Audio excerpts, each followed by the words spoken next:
వచ్చారు, పక్కన వచ్చారు, ఆమె ముందుకు వచ్చారు. మా అమ్మాయి అని చెప్పేసి మీ అమ్మాయిగా మా అమ్మాయిని పొగుడుతూనే ఉన్నారు. మరి ఇదంతా ఒకసారి మా భక్తగణానికి అర్థమయ్యే విధంగా అసలు మీరు ఎవరు, ఎక్కడి నుంచి వచ్చారు, మా అమ్మాయి మీద ఎందుకు మీకు కనబడిందో ఒకసారి చెప్తే అందరికీ కూడా అర్థం చేసుకున్న వాళ్ళు అవుతారు. అలా కాదండి, ఏం తెలియకుండానే పెళ్లికి సిద్ధపడ్డారా ఏమిటి? అబ్బాయి ఎవరో తెలియకుండానే పెళ్లికి సిద్ధపడ్డారా మీరు? మేము పెళ్లికి ఏం సిద్ధపడలేదండి. మీరే హంగులు ఆర్భాటాలు బాజా భజంత్రయుక్తంగా మీరే మా యొక్క గ్రామానికి విచ్చేస్తున్నట్టుగా మాకు తెలిసింది. అందుకే ఒక చిన్న గౌరవంగా మిమ్మల్ని పలికించడం. అందుకని అంత చీరే సారే మంచి వైభవంగా కట్టుకొని సింగారించుకొని వచ్చారు. ఏం చేయకపోతే ఇంత అందంగా అలంకారం చేసుకుని వస్తారండి మీరు. మీరు కాస్త గమనించి ఉంటే మా అమ్మాయి ఇంకా ఏమాత్రము మేకప్ అదే అలంకరణ ఇంకా చేసుకోలేదు. ఇంకా అలంకారం చేసుకొని ఉంటే మీ అబ్బాయి పరుగులు వచ్చేసేవాడు ఈ పాటికి. బాగుంది. మా అబ్బాయి రాముల వారు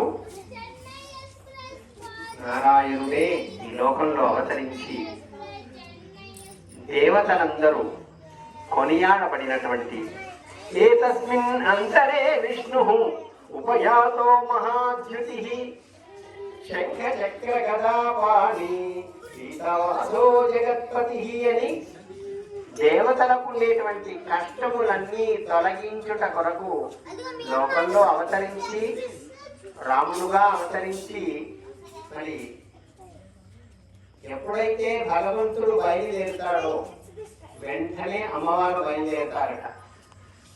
భర్త ముందు వెళ్తే భార్య వెంటనే రావాలి కదండి. అలా ఆ సీతమ్మ వారే మిథిలా నగరంలో జనక మహారాజు గారు చక్కగా పొలం దొన్నుతూ ఉంటే భూమిలో నుండి ఒక పెట్టెలో నుండి ఆవిర్భవించిందట. అట్లా భగవంతుడి కొరకే తాను ఆవిర్భవించి ఎప్పుడెప్పుడు రాముడు నా దగ్గరికి వస్తాడా అని చూస్తూ ఉన్న తల్లి అని మాకు తెలుసు. అయితే బయట పడరు, మీరు ఆడపిల్లవాళ్ళు కదండి, అందుకని బయట పడరు. మా వాడు పాపం ఆ ప్రేమ ఎక్కువ, మామూలుగానే మా రాముల వారికి ప్రేమ ఎక్కువ. అందుకే సకృదేవ ప్రపన్నాయ తవాస్మీకి చ యాచతే అభయం సర్వభూతేభ్యో దదామి ఏతత్ వ్రతం మమ అన్నాడు. అంటే ఒక్క మనుష్యులే కాదండి, లోకంలో జంతువులైన పక్షులైన రామా నేను నీ దాసుడు